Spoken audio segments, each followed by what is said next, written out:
Welcome back. Zaheerabad లో మాజీ మంత్రి హరీష్ రావు ఎన్నికల ప్రచారం కొనసాగుతుంది. ఇప్పుడు మాట్లాడుతున్నారు, లైవ్ లో చూద్దాం.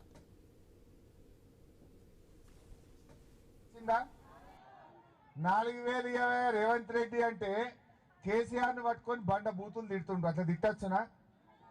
ఏం చేసిండు కేసీఆర్? తెలంగాణ తెచ్చిండు, రైతు బంధు తెచ్చిండు, కరెంట్ ఇచ్చిండు, కేసీఆర్ కిట్ ఇచ్చిండు, కళ్యాణ లక్ష్మి ఇచ్చిండు, ఎన్నో కొన్ని మంచి పనులు చేసిండు.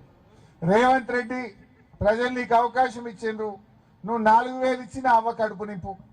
కేసీఆర్ని తిడితే నా అవ్వ కడుపు నిండుతుందా? లేదా హరీష్ రావు మీద కేసులు పెడితే నా అవ్వ అకౌంట్లో పైసలు పడతాయా? లేదు కేటీఆర్ను తిడితే రోడ్డు మీద గుంతలు పుడతాయా? ఏ రోడ్డు చూసినా అన్ని గుంతలు అయిపోయినాయి. కాంగ్రెస్ వచ్చినాయి. ఒక్క రోడ్ అన్న చక్కగా ఉన్నదా? ఇప్పుడు ఇంత డాంబరన్న వస్తున్నారా పొక్కల మీద? అంత దరిద్రం అయిపోయింది. ఆలోచించండి. నేను నిన్న తూపురాని పోయినా, ఒక పెంటక్క కలిసింది. పెంటమ్మ ఈడ కూడా ఉందా? ఎవరన్నా ఇందాక ఆడ కూడా కలిసిందో పెంటమ్మ, ఈడ కూడా ఉందా? అయితే మొన్న తూపురాన్లో పెంటమ్మ కలిసింది. కలిస్తే నేను మాట్లాడినా, ఏం చెల్లే బాగున్నావా అంటే, బాగున్నా సార్, నిన్న కాంగ్రెస్ వాళ్ళు వచ్చి 5000 ఇచ్చిపోయినరు అన్నది. అయ్యో గట్ల తీసుకుంటావా పెంటవా? గట్ల తీసుకోవద్దు కదా, ఓటు మనం అమ్ముకోవద్దు కదా అని నేను చెప్పిన. పెంటవ ఏమన్నది, లేదు సార్ నాకు అంత తెలుసు అన్నది. ఏం తెలుసు అన్న, వాళ్ళు ఒట్టు పెట్టుకో అన్నారు సార్. ముందు దేవునికి మనసులో పెట్టుకున్నా, దేవుడా ఇది అంతా ఉత్తుత్త ఒట్టే అనుకున్నదట. ఇది ఉత్తుత్తదే అని ముందు మనసులో అనుకున్నా, 5000 తీసుకున్నా అన్నది. అరే గట్లెట్ట తీసుకున్నావు అని నేనన్నా. లేదు సార్, రేవంత్ రెడ్డి అంటే ఆయన మహిళలందరికీ బాండ్ పేపర్ మీద రాసి ఇచ్చిండ్రు. మాకు అప్పుడు ఎలక్షన్లప్పుడు 6 గ్యారెంటీలు 100 రోజుల్లో అమలు చేస్తామన్నారు. గెలవంగానే జీతం పడ్డట్టు ఆడోళ్లకు నెల 2500 బ్యాంకులు ఇస్తా అన్నాడు. మరి నెలకు 2500, ఇప్పుడు 26 నెలలు అయింది సార్ గెలిచి. 26 నెలలు 2500 అంటే నాకు 65,000 రావాలి కదా సార్ అన్నది. అవును అన్న. అందుకే సార్ 5000 తీసుకున్నా, ఇంకా 60,000 అడకరాపోయింది అన్న. రేవంత్ రెడ్డిని ఇంకా 60,000 అడకరా, గప్పుడు ఒకటే తప్ప అని ఎలగొట్టిందట. మరి ఈ పెంటక్కేమంటది? తూపురాని పెంటక్క అట్లా అన్నది, మరి ఈ పెంటక్క ఏమంటదో?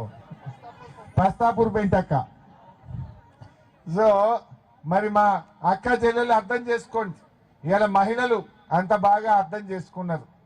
ఈ రకంగా ఇప్పుడు అవ్వతాతలు ముసలోళ్ళు 4000 పింఛన్ వస్తే 52,000 వచ్చి ఇప్పటికి 26 నెలలు.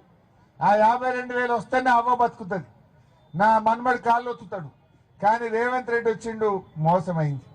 200ని 2000 చేస్తా అంటే కేసీఆర్ బరాబర్ చేసిండు. కానీ రేవంత్ రెడ్డి మోసం చేసిండు. మోసగాళ్లకు మళ్ళా ఓటేద్దామా? ఇంకేమన్నాడు, భాయ్ బహన్ शादी मुबारक मिला नहीं केसीआर साहब, दिया ना केसीआर साहब. ये लोग क्या बोले, ఏ తులం బంగారం కలుపుతాం, కేసీఆర్ లచ్చిచ్చిండు, మేము తులం బంగారం ఇస్తాము అన్నారు. వచ్చిందా? ఎన్ని తులాలు వచ్చింది? పస్తాపూర్లా వచ్చిందా? బంగారం అయితే రాలే, కానీ ధర అయితే కొండెక్కింది. ఎంత అయింది ఇప్పుడు? 1,60,000 70,000 అయినట్టుంది కదా. కేసీఆర్ గారు ఉన్నప్పుడు ఈ జైరాబాద్లా, పస్తాపూర్లా, కోహీర్లా, రంజోల్లా భూముల ధరలు పెరిగినాయా లేదా? కానీ రేవంత్ రెడ్డి వచ్చినాక ఏమైంది? రేవంత్ రెడ్డి వచ్చినాక భూముల ధరలు పాతాళానికి పోయినాయి, బంగారం ధర ఆకాశానికి పోయింది. అవునా కాదా? కేసీఆర్ గారు రైతు బంధు ఇచ్చి, కరెంట్